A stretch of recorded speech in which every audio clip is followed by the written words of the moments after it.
Hello everyone, this is Dr. Kritika Agnihotri, Assistant Professor of Ophthalmology Department. आज मैं आपको अपनी जर्नी के बारे में बताऊंगी कि मैंने कैसे ऑल इंडिया एग्जामिनेशन को क्रैक किया। बहुत सारे बच्चों ने मुझसे कहा कि मैम प्लीज़ आप बताइए कि क्या आपने पढ़ा, क्या स्ट्रैटेजी थी। तो मैंने कंपाइल करने की कोशिश की है। सबकी अपनी अपनी स्ट्रैटेजी होती है, but let me tell you mine. So in brief मैं बताना चाहूँगी कि मैंने अपना MBBS किया है from 2007 to 2013 from Shyam Shah medical college Rewa MP से। और उसके बाद मैंने अपना MS किया है from 2016 to 2019 from SMS Jaipur Rajasthan से। तो अभी ये जो गैप आ रहा है ना 2013 से 16 का, ये 3 इयर्स का गैप है। अब काफ़ी सारे लोगों को लगा कि अरे इतने अटैम्प्ट्स लगे मैम, और फिर ये कैसे आपने कोप अप किया, क्या हुआ। तो मेरी ना कई सारी मिस्टेक्स थी जो मैं नहीं चाहती हूँ कि आप लोग करें। तो मैं इन शॉर्ट बताती हूँ कि क्या हुआ था उस वक्त पे।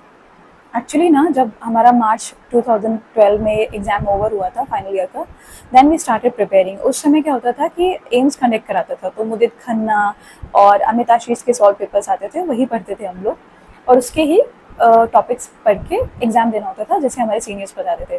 बट उस समय सडनली इंटर्नशिप के साथ ही जब प्रिपरेशन स्टार्ट हुई थी, तो इन अगस्त डिक्लेयर हो गया कि अब NDE हमारा एग्ज़ाम कंडक्ट करेगा, जो कि कई डेज पे होगा, सुबह शाम के सेट्स में होगा, एटलीस्ट 1 वीक या 10 डेज इस तरीके से होगा, जो DNB कराते हैं उस तरीके से। और आपका पैटर्न पूरा चेंज है।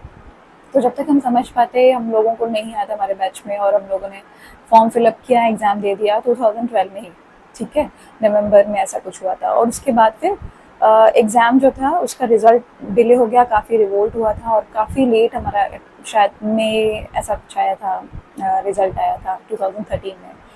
तो एक उम्मीद होती है कहीं से शायद हो गया होगा, तो वही मेरे साथ भी था, पर सिलेक्शन नहीं हुआ था और मेरी बहुत ही ख़राब रैंक आई थी, 20,000 समथिंग ऐसा कुछ आई थी रैंक। फिर उसके बाद जब समझ नहीं आया, मैं सीरियस इतना नहीं थी, मुझे लगा था हो जाएगा थोड़ा बहुत पढ़ के, या कह सकते हैं ना, इतना ओरिएंटेड नहीं थी मैं for coachings and for preparation. उसके बाद 2013 से मैं अपने सिटी से बाहर निकली, और उसके बाद शिफ्टिंग वगैरह थी, और फिर से अगेन एग्ज़ाम आ गया 2014 में, वही नवंबर दिसंबर में होता था, एंड सॉरी 2013 में। तो उससे क्या हुआ कि फिर मेरा अगेन एक साल फिर से वेस्ट हो गया, एंड आई वॉज सरप्राइज कि मैं क्रैक क्यों नहीं कर पा रही हूँ, क्योंकि मैं एक ठीक ठाक स्टूडेंट थी, पढ़ लेती थी अच्छे से, और फिर भी एग्ज़ाम का पैटर्न मुझे समझ में नहीं आ रहा था। तो अगर मैं अभी भी बोलती हूँ, तो उन स्टार्टिंग के 2 इयर्स में मैंने मिस्टेक यही की थी कि मैं रिवाइज़ नहीं करती थी, और नई नई बुक्स को ग्रैब करने की कोशिश करती थी कि अरे ये मिल गई तो चलो उसको पढ़ लेते हैं, क्योंकि पैटर्न चेंज हुआ था।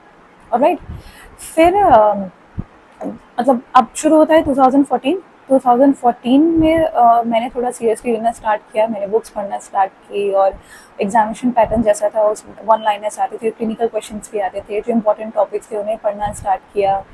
और फिर उसमें क्या हुआ कि मैंने क्रैश कोर्स भी ज्वाइन किया डैम्स का। तब सैटेलाइट कोर्सेज हुआ करते थे, एक पर्टिकुलर सिटी में उसके सेंटर्स बनाए गए थे, और 9 to 9 क्लासेस होती थी, crash course for 3 months just before the examination. वो मैंने किया, और उसको करने से मुझे लगा कि definitely it is helping me, क्योंकि बहुत सारे टॉपिक अनटच हो जाते हैं जो उससे कवर हुए, और कुछ शॉर्ट नोट्स भी मुझे मिल गए जिसको मैं रिवाइज कर सकती थी। बट अगेन वही हुआ कि जब वो सितंबर में ओवर होता है, नवंबर दिसंबर में एग्ज़ाम होता है, अगेन आई डिडंट रिवाइज, और बहुत सारा फैल गया था, एंड आई वॉज कन्फ्यूज। और एक ये भी होता उस समय, मतलब मैं ब्लेम नहीं करूँगी, बट स्टिल क्या हुआ था कि उस समय जो एग्ज़ाम था उसमें मेरे एग्ज़ाम के सेशन के टाइम पे जो कंप्यूटर्स थे वो हैंग हो गए थे, तो मेरा इवनिंग सेशन का एग्ज़ाम जो था वो कैंसिल हो गया था। तो जो देश के कुछ बच्चे थे उनमें से सिलेक्टेड, मतलब जो भी थे जिनका ऐसा एग्ज़ाम कैंसिल हुआ था, उनके लिए एक अलग से डेट रखी गई थी आफ्टर एग्जामिनेशन, जिस पे हम लोगों ने एग्ज़ाम दिया था। तो मे भी कहीं उससे भी मेरा हुआ हो, पर हर बार मेरी रैंक उसके बाद फिर 9,000 ऐसे करके रुक जाती थी। मेरा फिक्स था कि मुझे ऑप्थेल्मोलॉजी लेनी है अच्छे कॉलेज से, आई वॉज वेरी श्योर, क्योंकि मुझे सर्जन बनना था, और आई मुझे थोड़ा सा अट्रैक्ट करती है। अब इसके बाद जब ये लास्ट अटैम्प्ट था, इस समय तक मेरे सारे बैचमेट्स सिलेक्ट हो चुके थे ऑलमोस्ट, और थोड़ा डिप्रेस भी हो रही थी। तो मेरे पेरेंट्स ने काफ़ी सपोर्ट किया है। जब ऐसा टाइम आता है ना तो सब कुछ अगेंस्ट हो जाता है आपके, और आपको नहीं समझ में आता है कि शुड आई कंटिन्यू और not, should I take it, आप जो भी मिल रहा है तो उसको लेके कर लेते हैं। पर मैंने नहीं किया, मतलब मैंने अपने फादर से बोला कि प्लीज़ एक चांस और दीजिए, अब की बार जो मिलेगा मेरे लिए, क्योंकि मुझे पता था कि I was not giving 100% in any of these attempts, है ना। कुछ ना कुछ मिस्टेक थी, और सबसे बड़ी मिस्टेक थी रिवीजन। आप फैल जाते हैं ना, अगर सब कुछ आपके नोट्स ऐसे हो गए तो हो जाता है। तो बस फिर 2015 से मैंने 15 में अच्छे से प्रिपेयर किया था। दिसंबर 15 में मेरा एग्ज़ाम हुआ था, और एक स्ट्रैटेजी बनाई कि सबसे पहले रिवाइज करना इम्पॉर्टेंट है। नया टॉपिक भले ही छूट जाए, इम्पॉर्टेंट टॉपिक मिस नहीं होने चाहिए। और मेरी 2016 में ऑल इंडिया में रैंक आई थी 1471। तो उस समय ड्रीम कम ट्रू होता है, एवरीबडी वॉज हैप्पी, मैं भी हैप्पी, खुशी के मारे आंसू निकलते हैं। तो ट्रस्ट मी, ये दिन आपकी लाइफ में भी आएगा। आप बस मेहनत कर रहे हैं, सही डायरेक्शन में कीजिए, और आपके जो स्टडी मटेरियल है उसको अच्छा रखिए, कंसेप्ट बनाइए। अभी बताती हूँ मैंने अपना टाइम कैसे मैनेज किया था। See I am a morning person, मुझे सुबह ज़्यादा याद होता है।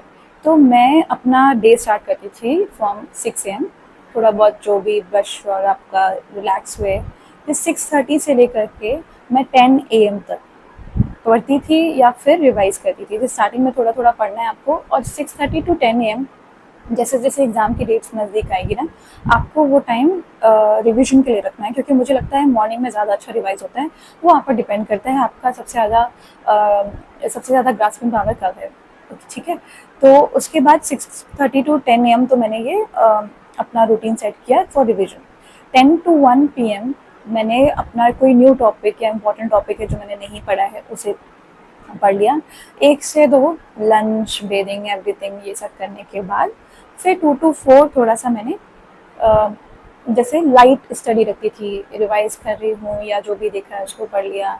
2 to 4 में एक नैप ले ली। आपको रेस्ट करना भी ज़रूरी है, क्योंकि आप ना लंबे टाइम तक पढ़ते रहोगे तो आप मेंटल फटीग भी हो जाता है।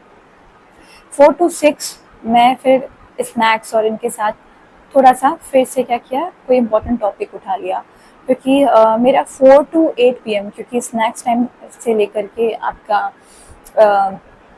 8 PM तक क्या होता है, आपका डिनर टाइम तक आप पढ़ सकते हो। तो कोई भी एक टॉपिक अगर लॉन्ग उसमें पढ़ना है तो उसको पढ़ती थी, और साइड बाय साइड नोट्स बनाते जाते थे। देन अगेन डिनर किया, और उसके बाद फिर आधे घंटे का ब्रेक हुआ, या फिर बीच में थोड़ा बात कर ली अपने पेरेंट्स से, अपने सिबलिंग्स से बात कर लो। उसके बाद फिर मैं क्या करती थी कि लास्ट जब मैं सोने जा रही होती थी तो 9 to 10:30, ठीक है, इसमें भी मैं रिवाइज करती थी जो भी पूरे दिन में पढ़ा हुआ।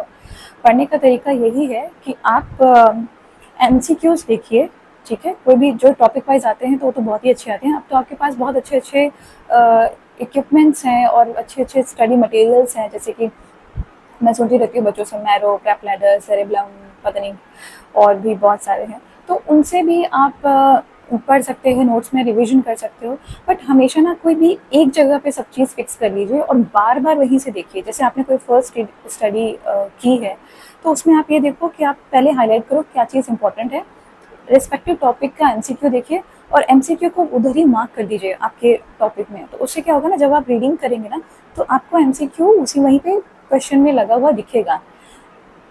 और जो टॉपिक है उसको रेट्रो पढ़ेंगे ना तो ज़्यादा याद रहेगा। जैसे कि बस एक नज़र डालो कि हाँ MCQ में क्या पूछा गया है, उसके बाद रीड द टॉपिक, तो आपको उसका आंसर पता चलेगा कि ये आंसर क्यों है इसका।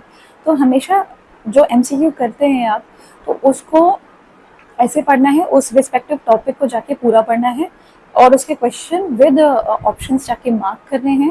एंड जो रूल आउट हुए हैं तो वो क्यों रूल आउट हुए, कैसे हुए, अगर उस बुक में उसका एक्सप्लेनेशन दिया हुआ है देन वेल एंड गुड। उससे अच्छा कुछ भी नहीं होता, क्योंकि कई बार उसी से ही घुमा के क्वेश्चंस पूछ दिए जाते हैं, तो वो भी एक अच्छा तरीका है। तो मेरा ऐसा था कि मैं पूरा एक नहीं पढ़ती थी, रेट्रो पढ़ती थी, ठीक है। और हाँ, ये भी बोलूँगी कि मैंने अपने जो लास्ट अगर मैं बोलूँगी जिसमें मैंने सीरियसली प्रिपेयर किया था, तो वो मैंने उस समय TND किया था, टेस्ट एंड डिस्कशन वाला किया था, भाटिया का किया था, और ग्रैंड टेस्ट सीरीज डैम्स की या किसी की भी ऐसे कर रखी थी, ताकि मतलब मेरा पेस बना रहे एग्जाम में बैठने का, है ना। तो वो ज़रूरी होता है कि इतने मिनट में ये सॉल्व करना होता है। इट डज़न्ट मैटर आप कितनी रैंक ला रहे हैं स्टार्टिंग में और कितने क्वेश्चंस कर पा रहे हैं। रेयर क्वेश्चंस के पीछे, रेयर टॉपिक्स के पीछे कभी नहीं भागना है। पहले आप रेस में आइए, क्योंकि उसमें हम क्या करते हैं, ईजी क्वेश्चन गलत करते जाते हैं, आप अपने आप दौड़ से बाहर हो जाते हो। और जब मैं एग्जाम्स दे रही होती थी इतने अटेम्प्ट्स में, तो मुझे यही लग रहा था कि मैं इजी क्वेश्चंस बहुत ज़्यादा गलत कर रही थी, जिससे खुद में ही डिप्रेशन आने लगता है। जब लगातार आपके इजी क्वेश्चन वहाँ क्लिक क्लिक क्लिक होते हैं ना, तो आप नेक्स्ट क्वेश्चन में आपका काफ़ी ज़्यादा आप डिप्रेस हो जाते हो कि यार मेरे से तो ये नहीं बन रहा, तो ये कैसे बनेगा। It happened with me. तो मुझे लगता है कि शायद बहुत सारे लोग हैं, क्योंकि बहुत सारे लोग ऐसे होते हैं ना कि इंटर्नशिप में भी आ जाता है, या फर्स्ट अटेम्प्ट में आ गया या सेकेंड अटेम्प्ट में आ गया। मैं ऐसे हूँ कि मुझे क्रैक करने में थोड़ा वक्त लगा, तो मैं स्पेशली उन लोगों को बोलना चाहती हूँ कि अभी भी कर सकते हो यार, मतलब हार नहीं मानना। ओके, हो जाएगा, आप करोगे तो हो जाएगा। Just check what mistakes you are making and क्या आपका गोल है, उस तक पहुँचो। आप पहुँच सकते हो, बशर्ते आप मेहनत करें, आपका स्टडी मटेरियल अच्छा हो और प्रैक्टिस कीजिए, रिवाइज कीजिए, तो हो जाएगा, हो जाएगा। बहुत सीट्स हैं, हो जाएगा। शॉर्ट में बताती हूँ कि मैंने कौन सी बुक्स पढ़ी थी। मैंने सेल्फ स्टडी की है, तो मुझे काफ़ी ज़्यादा वक्त लगा है बुक्स पढ़ने का। और एमबीबीएस के टाइम पे भी मैंने काफ़ी ज़्यादा टेक्स्ट पढ़ रखा था। तो कॉलेज में जो आप पढ़ते हैं उसको बाद में आप कंपाइल अगर कर सकते हैं तो आपके लिए ईजी हो जाता है कोई भी एग्ज़ाम क्रैक करना। तो इसीलिए अपने, अगर आप प्रॉफ में इस समय आप एमबीबीएस कर रहे हैं, तो बहुत इम्पोर्टेंट है कि अपनी जो बुक्स हैं, स्टैंडर्ड बुक्स हैं, उनको ज़रूर पढ़िए।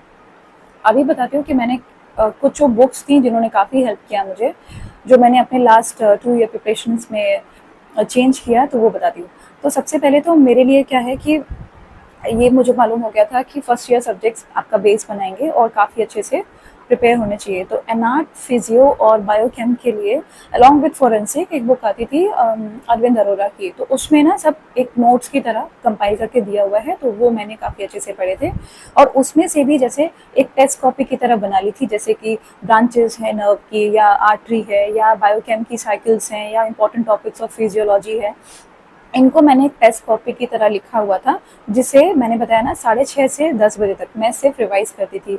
तो इसमें क्या हुआ था, धीरे धीरे करके ऐसा हुआ था कि सिर्फ इम्पोर्टेंट टॉपिक ऐसे आ गए थे, किसी भी, जैसे आपको पैथो का कुछ याद रखना है या फार्मा का कुछ याद रखना है, तो उस टेस्ट कॉपी में लिख के रखिए, और उसको ब्रश करते समय या स्नैक्स खाते समय ऐसे करके आप रिवाइज करोगे, तो लास्ट में जब 19 सब्जेक्ट को रिवाइज करना होता है ना, तो आपके उस टेस्ट कॉपी में लिखे हुए इंपॉर्टेंट टॉपिक्स 1 घंटे के अंदर रिवाइज हो जाते हैं।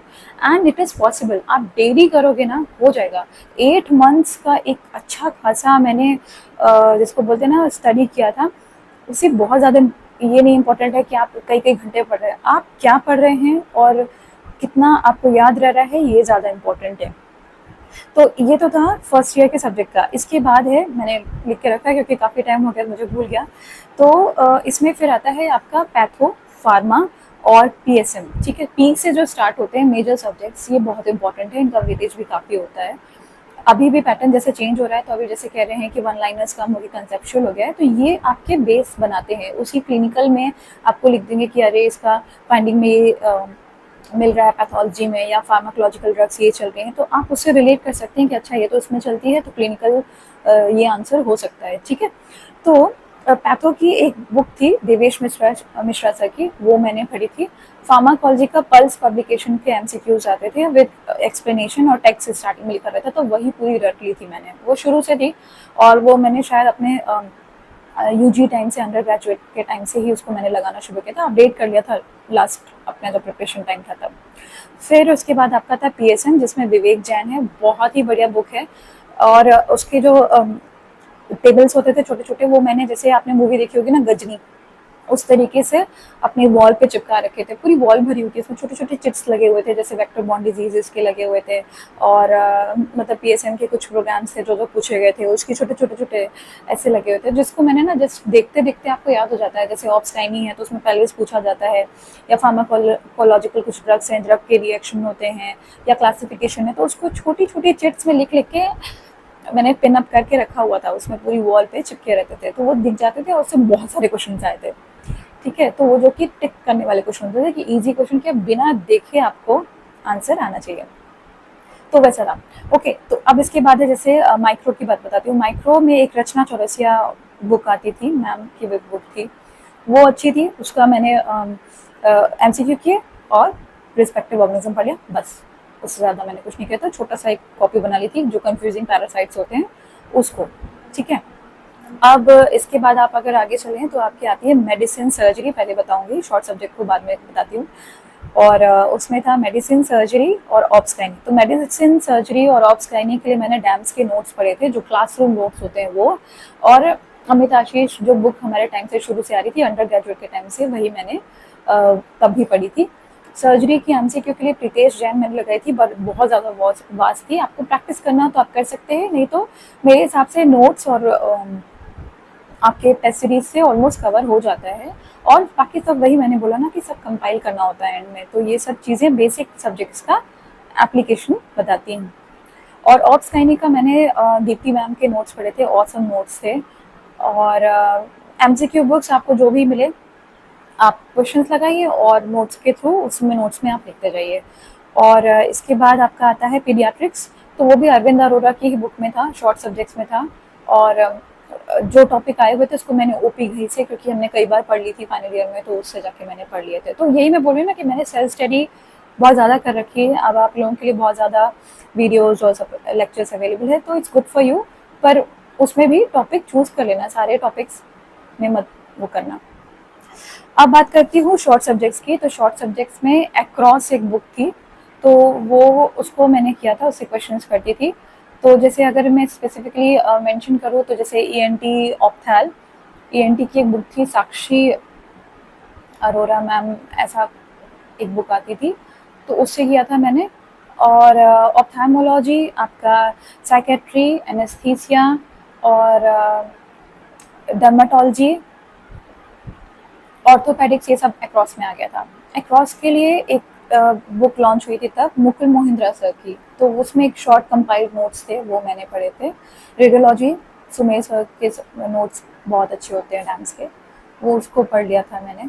और मेरे ख्याल से ऑलमोस्ट हो गया। फॉरेंसिक तो आपका इंक्लूडेड था अरविंद अरोड़ा से। तो मेरी ये बुक्स थी जो मेरी बहुत ज़्यादा हेल्प किया इन्होंने। हाँ, इनमें कभी कभी आंसर्स भी गलत आते हैं या कुछ होते हैं, पर आप पढ़ते पढ़ते आपको समझ में आ जाएगा कि इसमें कंट्रोवर्सी है, और आप अगर किसी कोचिंग से जुड़े हुए हैं तो फिर तो और भी अच्छा है। तो कंक्लूजन यही है कि आप कहीं से भी पढ़ें, आपको याद रहना चाहिए। मिस्टेक्स मेरी ये थी कि मैंने स्टार्टिंग से बहुत ज़्यादा सीरियसली नहीं लिया था, मुझे लगा था हो जाएगा, पैटर्न सडनली चेंज हो गया। और ऐसा नहीं है कि लाइफ में स्ट्रगल नहीं आया है या फिर कभी कुछ दिक्कतें नहीं हुई है। लाइफ में मेरी भी बहुत स्ट्रगल रहा है, और मेरे एमबीबीएस के टाइम पे ही मुझे सर्वाइकल स्पॉन्डिलाइटिस हो गया था बहुत ज़्यादा। तो मैं बेड रेस्ट पे थी 15 डेज़, और इसी वजह से मैं प्रिपरेशन के टाइम पे भी बहुत ज़्यादा लॉन्ग सिटिंग नहीं दे पा रही थी, मुझे वक्त लगता था। और लेकिन इतना पता था हमेशा से कि मैं कर लूँगी, मुझे बस एक मिसिंग चीज़ है जिसको मैं पकड़ लूँ बस, तो मैं कर लूँगी। और वो मिसिंग यही था कि मुझे रिविज़न हर बार हरा देता था। जब भी मैं एग्ज़ाम देने जाती थी तो मुझे लगता ये क्वेश्चन मेरा लिखा हुआ है, but I was confuse between the two answers. तो ये आपका नहीं होना चाहिए। और इसके साथ ही आपको अपने हेल्थ का काफ़ी ध्यान रखना है, मेंटल हेल्थ का स्पेशली। तो पूरा टाइम नहीं पढ़ना है। मैं भी बीच बीच में, मैंने बताया ना, बीच में ब्रेक लेती थी, तो म्यूज़िक सुनती थी, अपने घर वालों से बात करती थी, ऐसे फ्रेंड से बात करती थी जो आपको मोटिवेट करते थे। आप थोड़ी देर वॉक पे चले जाइए, आप छत पे चले जाइए, बर्ड्स, नेचर को देखिए, आपको अच्छा लगेगा।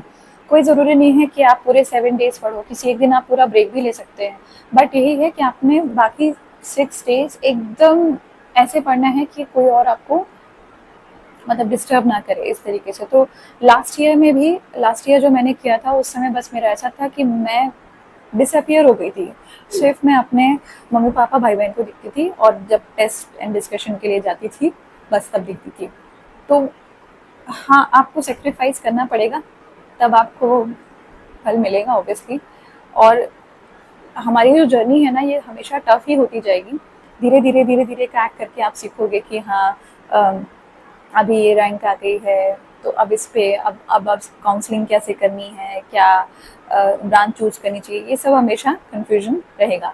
बट आप अगर डॉक्टर बने हैं तो आपको अपने देश के लिए काम करना है और पेशेंट्स आपके लिए सबसे पहले होने चाहिए, तो उसके लिए पहले अच्छे से पढ़ाई करनी होगी from your MBBS days only.